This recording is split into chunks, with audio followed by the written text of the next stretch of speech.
So why is Mike Pence getting heckled, insulted, and booed these days by members of his own party? There is no actual verified birth time available, but let's take a look at his chart using the rectified time provided by astrologer researcher Isaac Starkman, which happens to be minutes after the start of June 7th, giving him 20 degrees Aquarius rising. If this happens to be true, then that elevated Scorpio Neptune in his chart is bringing the natal tension it has with Mars and Venus by squaring them into a present-day transit in which it is tightly squaring his moon from Pisces. And I can tell you there is nothing like this kind of transit to correlate with popularity collapse. It's one thing when those of the opposite party dislike you, they pretty much always did and for good reason, sensing your smarmy, servile, sanctimonious, hypocritical ways, but it's quite another when your own tribe comes after you like this. I would have to see Starkman's data to see why he thinks this is the time, but I will admit there are patterns in Pence's recent history that give it some credence. For example, his lucking into a vice presidential role and winning an unlikely election with an unlikely boss in what was really a pretty fluky event. But that's what can happen when an elevated Jupiter at birth transits through Libra as it did back in late 2016 and into early 2017, trining your fifth sign, Gemini planets, already by itself a signal of luck, but of course a lot more so when they are getting temporal Jupiter assistance.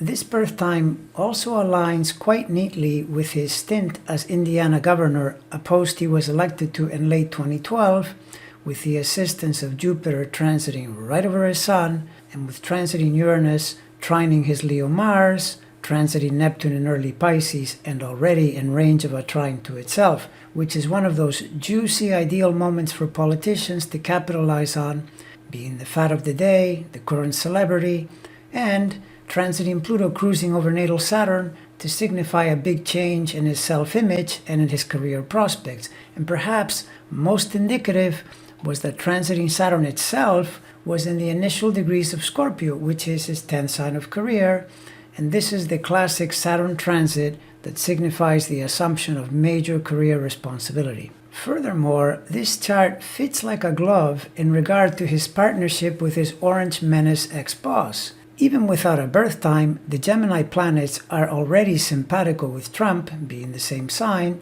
and the ones in Leo go with Donald's ascendant, which is also quite good. But this particular birth time also strongly links the moon and the ascendant degrees to Trump's chart by so neatly supporting his sun and moon degrees. Pence's moon would be reflecting the light of Trump's sun really closely and is an amazingly poetic description of the utterly servile relationship the Orange Menace enjoyed on account of Pence's persistent and never-ending bootlicking at every turn. But wait, there is more. Why did poor Mike almost become the victim of a public hanging on January 6th? Well, Neptune was already transiting hard against him through a square to his natal Mercury, a transit already established the previous summer, taking care of the collapsed popularity part, and transiting Saturn and Uranus were running roughshod over the early Leo planets to put more juice into it. And if you're wondering about the near-death experience and are looking for a bit more info, natal Neptune is in Scorpio, the sign of death, and natal Mercury rules the 8th house of death, so I would say that's pretty good symbolism. And finally, we have us here yet another chart in which relational, dynamic, challenging connections at first support, agree, and stimulate, but later can turn up as